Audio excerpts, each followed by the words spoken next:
Hello दोस्तों, जय श्री राम। कैसे हो आप सब? आप सभी का हमारे यूट्यूब चैनल पर स्वागत है। और आज हम बात करने वाले आज के टॉप 10 हाइलाइट्स के बारे में। तो आप सभी से रिक्वेस्ट है कि वीडियो एंड तक देखना। अगर आपको अच्छा लगे तो चैनल को सब्सक्राइब करके बेल आइकन को प्रेस करना और लाइक जरूर करना, सभी के साथ शेयर करना, ठीक है। आइए स्टार्ट करते हैं वीडियो। भारत पेट्रोलियम ने नीरज चोपड़ा को स्पीड का ब्रांड एम्बेसडर बनाया है। भारत पेट्रोलियम कॉरपोरेशन BPCL ने ओलंपिक और विश्व जेवलिन चैंपियन नीरज चोपड़ा को अपने प्रीमियम पेट्रोल स्पीड के ब्रांड एम्बेसडर के रूप में पेश किया है।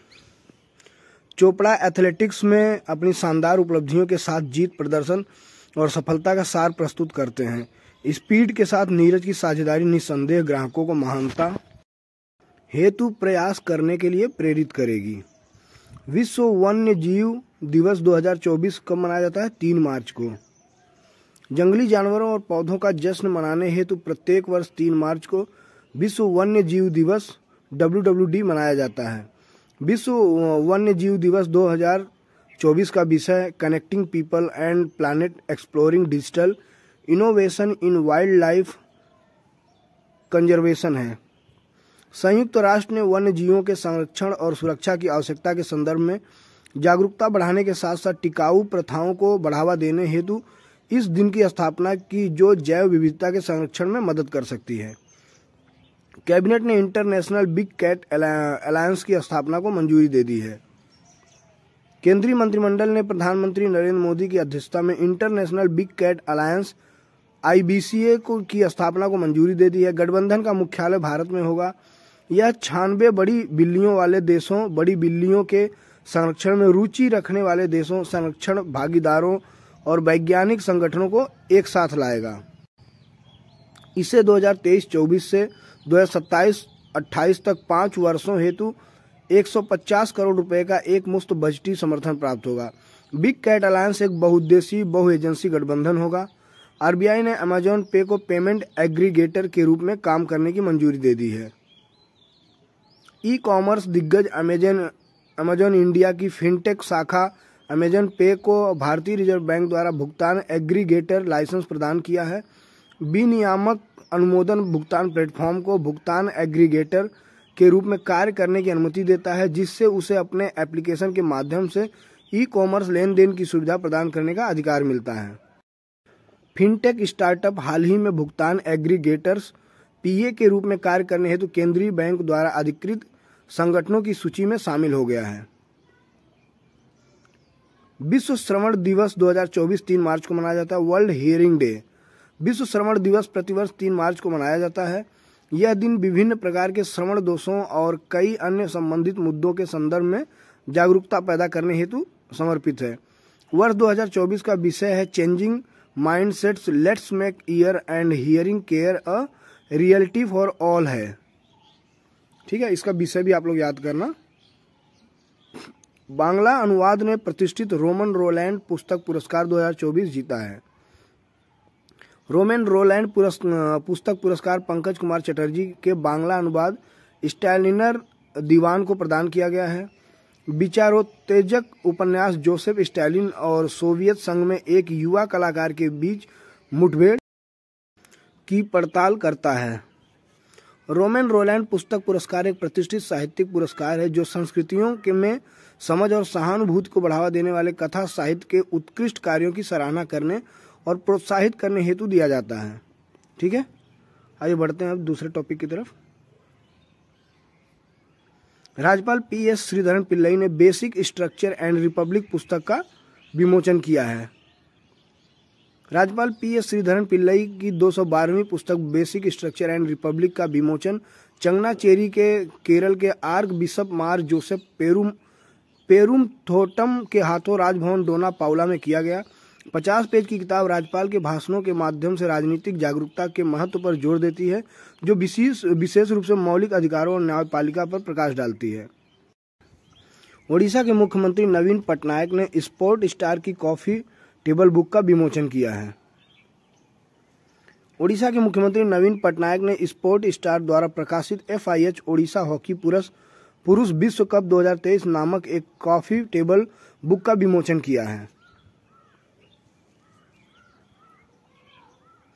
स्पोर्ट स्टार ने FIH ओडिशा हॉकी पुरुष विश्व कप 2023 के 15वें अध्याय के प्रत्येक ऑन फील्ड और ऑफ फील्ड क्षण को सावधानी पूर्वक कैद किया, जो ओडिशा में खेल के भव्य उत्सव को दर्शाता है। मनमोहक कॉफी टेबल बुक ने विश्व कप की यादों को अनंत काल तक संजोकर रखा है। डॉक्टर प्रदीप महाजन को महाराष्ट्र भूषण पुरस्कार 2024 से सम्मानित किया गया है। डॉक्टर प्रदीप महाजन पुनर्योजी चिकित्सा में एक प्रसिद्ध हस्ती को स्वास्थ्य सेवा में उनके क्रांतिकारी योगदान को मान्यता देते हुए महाराष्ट्र भूषण पुरस्कार 2024 सम्मानित किया गया है।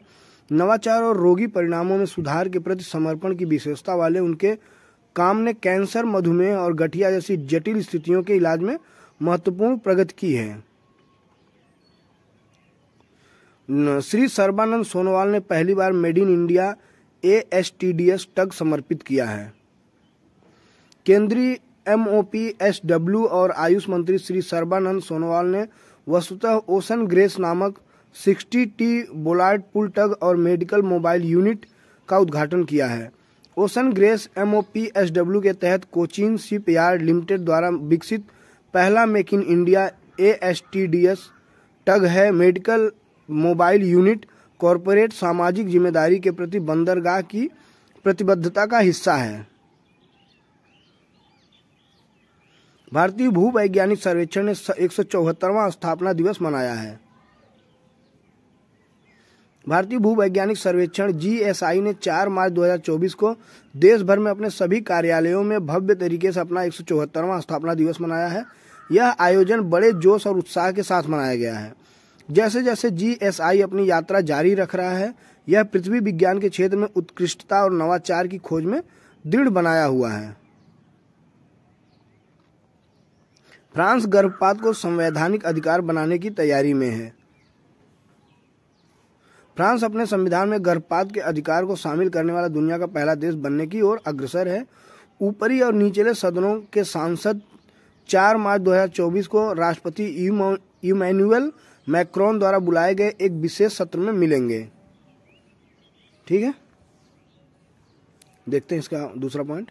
यदि जैसा कि अपेक्षित था वे 3/5 बहुमत से सरकार के प्रस्ताव हेतु मतदान करते हैं, तो देश के 1958 के संविधान को संशोधित किया जाएगा ताकि महिलाओं को गर्भपात की स्वतंत्रता की गारंटी दी जा सके। स्मृति ईरानी ने हज सुविधा मोबाइल ऐप लॉन्च की है। अल्पसंख्यक कार्य मंत्री स्मृति ईरानी ने नई दिल्ली में हज गाइड 2024 जारी किया और हज सुविधा मोबाइल एप्लीकेशन लॉन्च किया। हज सुविधा मोबाइल ऐप तीर्थयात्रियों को किसी भी जरूरत के मामले में अधिकारियों को अपना स्थान प्रदान करने में सहायता करेगा। देखते हैं इसका दूसरा पॉइंट। पिछले साल लेडी विदाउट मेहरम श्रेणी के तहत 4000 से अधिक महिलाएं सफलतापूर्वक हज के लिए गई थीं।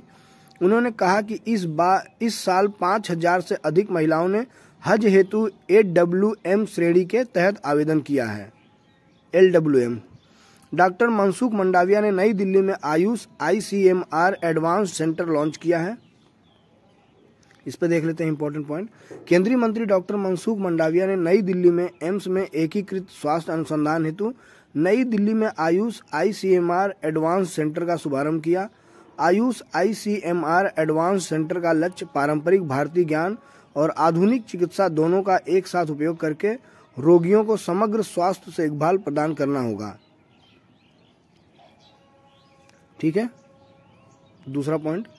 ये केंद्र विभिन्न एम्स स्थानों जैसे AIIMS Delhi, AIIMS Jodhpur, AIIMS Nagpur और एम्स ऋषिकेश में स्थापित किए जाएंगे। भारतीय नौसेना INS गरुड़ में नए शामिल किए गए बहुउद्देशीय हेलीकॉप्टर। आइए देखते हैं इस पे। भारतीय नौसेना कोच्चि में INS गरुड़ में नए शामिल किए गए MH-60R सिहाक मल्टी रोल हेलीकॉप्टर को नियुक्त करेगी। यह भारत की रक्षा आधुनिकीकरण यात्रा में एक महत्वपूर्ण क्षण होगा। सीहॉक्स स्क्वाड्रन को INAS 334 के रूप में भारतीय नौसेना में नियुक्त किया जाएगा। यह हेलीकॉप्टर फरवरी 2020 में अमेरिकी सरकार के साथ हस्ताक्षरित 24 विमान विदेशी सैन्य बिक्री अनुबंध का हिस्सा है। Next point. आई होप ये आज का लास्ट टॉपिक रहेगा। सरकार ने प्रेस और आवधिक पंजीकरण अधिनियम 2023 और इसके नियमों को अधिसूचित किया है। आइए इस पे देख लेते हैं क्या है। सरकार ने ऐतिहासिक प्रेस और आवधिक पंजीकरण अधिनियम 2023 और उसके नियमों को अधिसूचित किया है।